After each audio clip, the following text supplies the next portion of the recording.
જેતપુર શહેર તેમજ ગ્રામ્ય પંથકમાં ભારે પવન સાથે મેઘરાજાની એન્ટ્રી થઈ। અસહ્ય ગરમી બાદ વરસાદ વરસતા લોકોને ગરમીમાંથી રાહત મળી।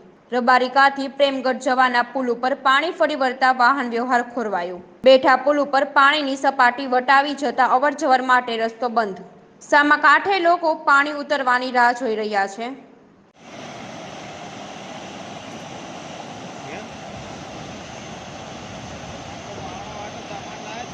વેતનમાં ચડાવ્યું।